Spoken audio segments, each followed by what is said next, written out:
Hey everybody, welcome back to a brand new video here on the channel where I want to talk about Minecraft and boredom and the tricks that I use to never get bored in Minecraft. So if you've been watching the channel for a while, then you know I play a lot of Minecraft. We take on some pretty big projects here on the channel. So in an effort to give back, I'm going to give you guys my top 5 tricks to never get bored in Minecraft ever again. So be sure to stick around until the end and hear me out on all 5 of these, because some of them might actually surprise you.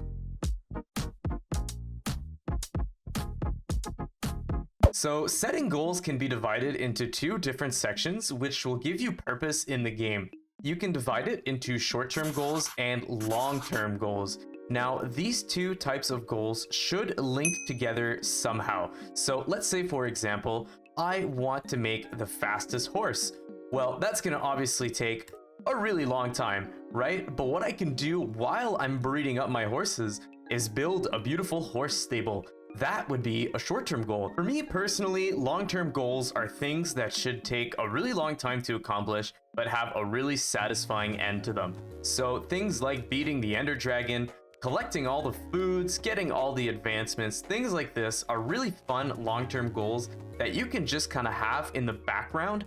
That way, you always kind of have a general direction for your world to go into. But finding these goals isn't always the easiest thing to do, especially if you're running out of creative juice. So that actually brings us to our next tip.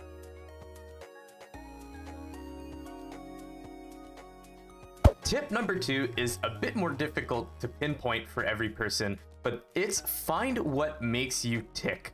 So is it redstone? Is it building? Is it exploring? And if it's exploring, I feel bad for you because Mojang doesn't add cool stuff anymore. But you gotta find what works for you and what makes you want to play the game, right? For me personally, it's making an extremely large and laggy base that never seems to end. So I really like doing that. But more importantly, I like mixing elements of functionality in redstone and elements of aesthetics into my builds. For you, it could be totally different, right? It could be collecting all the villagers and befriending them. It could be building a giant medieval town. It could be a whole bunch of different things. Some people like making computers in Minecraft and with redstone. There's literally infinite possibilities, and I think that's kind of where the issue lies as well, right? Is that sometimes you don't know exactly where you want to go and how you want to do it. So that brings us to tip number 3.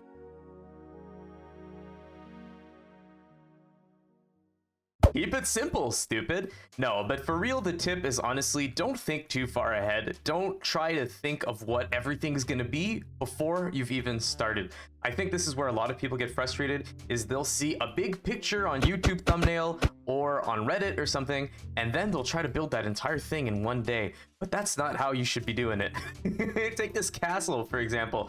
How long have I been posting videos about this castle? A few weeks at this point. And if I'm honest with you guys, I have absolutely no idea what the next project is going to be before I get it started. So that is definitely something to keep in mind, is try to enjoy what you're doing in the moment and try to keep it in small sections. That way you're not overwhelmed with the grand scale of the project. If I'm honest, this entire world was built piece by piece. I never really thought of what would come next. I just thought of what I wanted to do next. I think there's an important distinction there. And now you're probably wondering, well, Ecolio, how do you always know what to do next? Well, that's our next tip.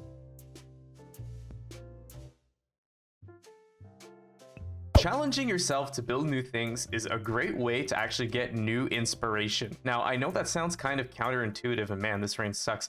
I know that sounds kind of counterintuitive, but if you're watching YouTube videos and looking at Reddit and all those other things, looking for build ideas, try to focus on the things you haven't done before in styles you've never tried.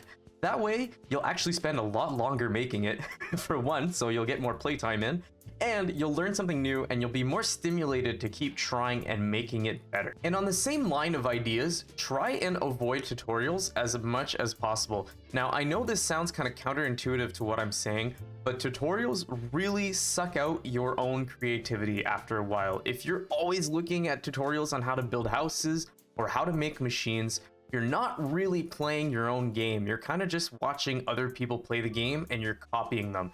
And after a while, this can really hurt your creativity and make it really hard for you to make new things and get new ideas. So if you're in a rut and you're having trouble finding things, don't watch a how to build a house tutorial or how to make a farm tutorial. Instead, try to make your own, especially for farms. It's actually really fun to try and design your own farm, even if it sucks. You can watch my world tour and you'll see like at least 10 farms that absolutely suck, but I really like them because they're my own.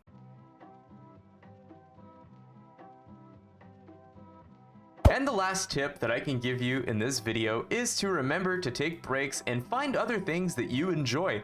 That is really important. I do a lot of rock climbing, a lot of cycling, a lot of stuff like that, and I find that those activities actually really help me to stay motivated in my Minecraft world because I'm not playing Minecraft all the time like some people who watch my videos think.